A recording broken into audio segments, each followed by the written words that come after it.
చింతకాయతో చేసుకునే ఈ ట్రెడిషనల్ రెసిపీని మీరు ఎప్పుడైనా ట్రై చేశారా? ట్రై చేయకపోతే ఈ వీడియోని ఎండ్ వరకు స్కిప్ చేయకుండా చూడండి.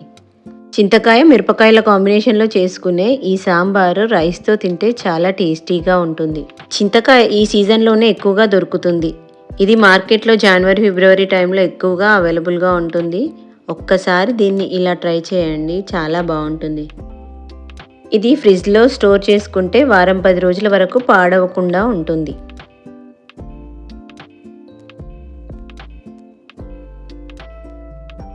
ఇది ప్రిపేర్ చేయడానికి ఫస్ట్ చింతకాయని 1/2 కిలో తీసుకోవాలి. దీన్ని మంచిగా వాటర్ పోసి వాష్ చేసుకోవాలి.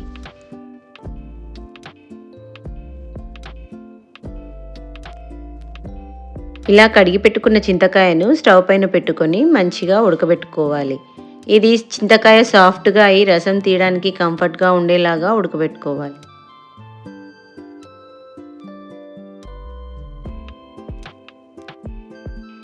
ఇలా ఉడికిన చింతకాయను కొద్దిగా చల్లారబెట్టుకొని కొంచెం వాటర్ పోసి చిక్కటి పులుసులాగా తీసి పెట్టుకోవాలి. దీంట్లో చింతకాయ పొచ్చలు గింజలు అలాంటివి ఏమీ రాకుండా వడపోసుకొని పెట్టుకోవాలి.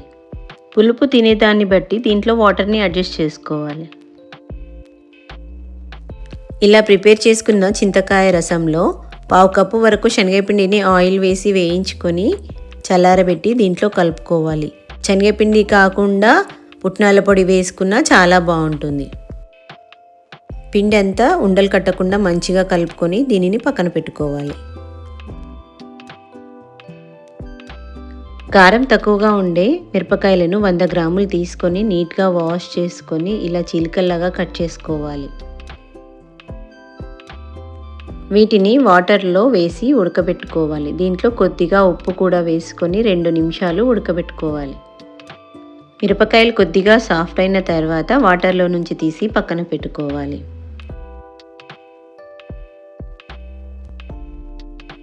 ఒక ప్యాన్లో 2 టీ స్పూన్ల ఆయిల్ వేసుకొని దాంట్లో 1/2 టీ స్పూన్ జీలకర్ర, 1 టీ స్పూన్ ముందుగా దంచి పెట్టుకున్న ఎల్లిపాయలను వేసుకొని మంచిగా వేయించుకోవాలి.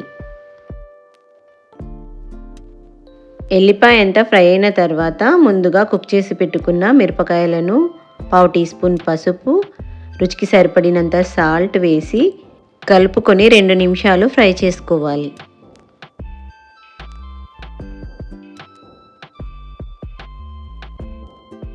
మిరపకాయలను ఆల్రెడీ కుక్ చేసాం కాబట్టి వీటిని ఫ్రై చేయడానికి టైం ఎక్కువగా పట్టదు.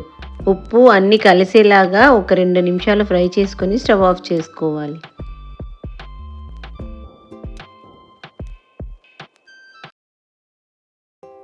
దీంట్లో కొత్తిమీర వేసుకోవాలి. ముందుగా ప్రిపేర్ చేసి పెట్టుకున్న చింతకాయ రసాన్ని పోసుకోవాలి.